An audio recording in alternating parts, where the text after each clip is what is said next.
ಇವತ್ತಿನ ನಮ್ಮ ಅತಿಥಿ ಬಾಲ್ಯದಿಂದಲೂ ಕೂಡ ತಂದೆಯವರ ರಾಜಕೀಯ ಏರಿಳಿತಗಳನ್ನು ನೋಡಿಕೊಂಡೇ ಬೆಳೆದಂಥವರು.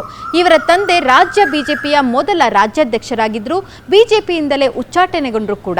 ಆ ಕೋಪಕ್ಕೋ ಏನೋ ಗೊತ್ತಿಲ್ಲ, ತಂದೆಯವರು ಸತತವಾಗಿ ಸೋಲುಂಡಿದ್ದಂತಹ ಕ್ಷೇತ್ರದಿಂದಲೇ ಸ್ಪರ್ಧೆಯನ್ನ ಮಾಡಿ ಮಗ ಗೆದ್ದು ತೋರಿಸಿದ್ದಾರೆ. ಎಸ್, ನಿಮ್ಮ ಗೆಸ್ ಕರೆಕ್ಟ್ ಆಗಿದೆ. ಇವತ್ತಿನ ನಮ್ಮ ಅತಿಥಿ ಫೈರ್ ಬ್ಯಾಂಡ್ ನಾಯಕ ಅಂತಾನೆ ಗುರುತಿಸಿಕೊಂಡಿದ್ದಂತಹ ಎ.ಕೆ. ಸುಬ್ಬಯ್ಯನವರ ಮಗ, ವಿರಾಜಪೇಟೆಯ ಶಾಸಕ ಎ.ಎಸ್. ಪೊನ್ನಣ್ಣ.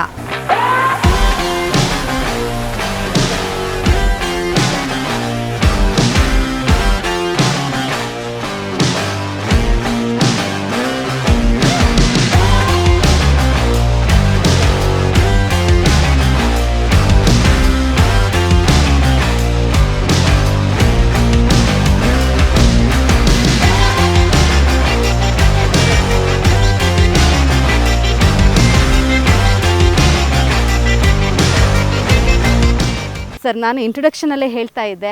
ಸೊ ರಾಜ್ಯ ಬಿಜೆಪಿಯ ಮೊದಲ ರಾಜ್ಯಾಧ್ಯಕ್ಷ ತಂದೆಯವರು. ಅವರು ರಾಜ್ಯಾಧ್ಯಕ್ಷರಾಗಿದ್ದರೂ ಕೂಡ ಬಿಜೆಪಿಯಿಂದಲೇ ಉಚ್ಚಾಟನೆ ಕೂಡ ಆಗ್ತಾರೆ. ಸೊ ರಾಜಕೀಯದ ಜಂಜಾಟಗಳನ್ನು ನೋಡಿದ್ರಿ, ಹೋರಾಟಗಳನ್ನ ಕೂಡ ನೋಡಿದ್ರಿ, ಅವರದೇ ಪಕ್ಷದಿಂದ ಉಚ್ಚಾಟನೆ ಆದಂಥದ್ದು ನೋಡಿದ್ರಿ.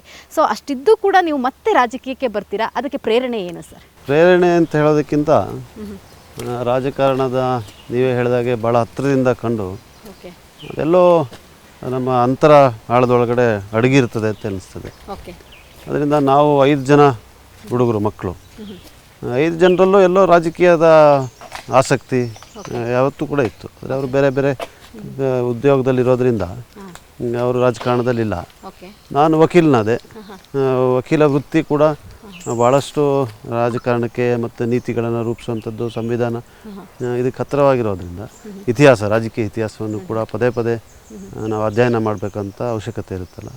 ಅದರಿಂದ ಅದು ಇನ್ನಷ್ಟು ನನ್ನ ರಾಜಕಾರಣಕ್ಕೆ ಯಾವತ್ತೂ ಕೂಡ ಅದೊಂದು ಸೆಳೀತಾ ಇತ್ತು. ಸೊ ತಂದೆಯಂತೆ ನೀವು ಕೂಡ ವಕೀಲರು ಕೂಡ ಹೌದು. ಸೊ ತಂದೆಯ ಪ್ರೇರಣೆಯೇ ಇತ್ತ ನೀವು ವಕೀಲಿಕೆನ ಆಯ್ಕೆ ಮಾಡ್ಕೊಳ್ಳಿಕ್ಕೆ ವೃತ್ತಿಯಲ್ಲಿ? ಅಲ್ಲ, ನಾನು ಬಹುಶಃ ಭಾಳಷ್ಟು ಜನರಿಗೆ ಈಗ ಗೊತ್ತಾಗಿದೆ. ಆದರೆ ನಮ್ಮ ವಿದ್ಯಾಭ್ಯಾಸ ಎಲ್ಲ ನಾನು ಭಾಳ ಸಣ್ಣ ಸಣ್ಣ ಶಾಲೆ, ನಾನು ಬೆಂಗಳೂರಿನಲ್ಲೂ ಕೂಡ 2-3 ವರ್ಷ ಕನ್ನಡ ಮಾಧ್ಯಮ ಸರ್ಕಾರಿ ಶಾಲೆಯಲ್ಲಿ ಓದಿದ್ದೀನಿ.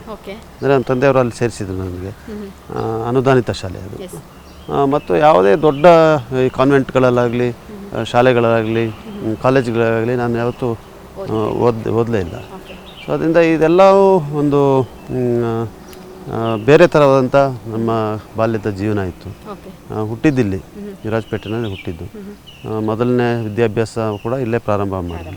ನಮ್ಮ ತಂದೆಯವರು ವಿರೋಧ ಪಕ್ಷದ ನಾಯಕರಾದರು. ಅವರು ಬೆಂಗಳೂರಿಗೆ ಹೋದ್ವಿ. ನಾವು ಬೆಂಗಳೂರಿನಲ್ಲಿ ಮನೆ ಸಿಕ್ತು ಅಂತ ನಾವೆಲ್ಲ ಕುಟುಂಬಸ್ಥರಾಗಿ ಹೋದ್ವಿ.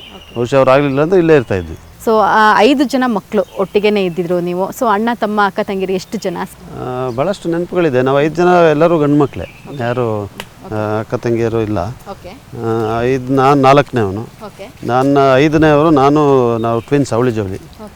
ಸೊ ಅದರಿಂದ ಈ ಪಾಂಡವರಿದ್ದಂಗೆ 5 ಜನ, ಕೊನೆಯಲ್ಲಿರೋರು ಇಬ್ಬರು ಅವಳಿ ಜವಳಿಯಾಗಿ ಹುಟ್ಟಿದ್ವಿ. ನಕುಲ ಸಹದೇವ ಥರ.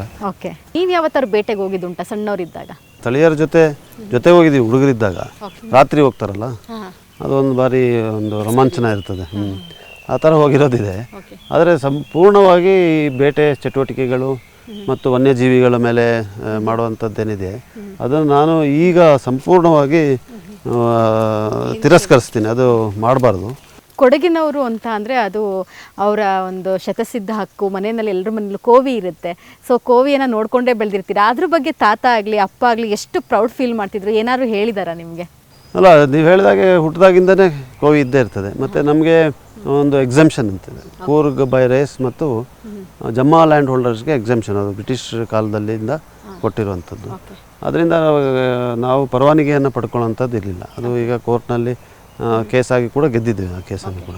ಅದರಿಂದ ನಾವು ಎಲ್ಲ ರೀತಿಯಾದಂಥ ಬಂದೂಕುಗಳು ಸಾಧಾರಣವಾಗಿ, ಮತ್ತು ಹುಟ್ಟಿದಾಗ ಗಾಳಿನಲ್ಲಿ ಗುಂಡೊಡಿತೀವಿ, ಯಾರ್ಯಾರು ಸತ್ತಾಗ ಗಾಳಿನಲ್ಲಿ ಗುಂಡೊಡಿತೀವಿ. ಅಂದರೆ ಅಂದಿನ ಕಾಲದಲ್ಲಿ ಇದೊಂದು ಸಂದೇಶ ಕೊಡುವಂಥದ್ದು, 2 ಗುಂಡು 1 ಗುಂಡು ಹೊಡೆಯುವಂಥದ್ದು, ಹುಟ್ಟಿದಾಗ ಸತ್ತಾಗ ಅಂತೇಳಿ. ಅದರಿಂದ ಈ ಪರಂಪರೆ ಇನ್ನೂ ಕೂಡ ನಾವು ಪಾಲನೆ ಮಾಡ್ತೀವಿ.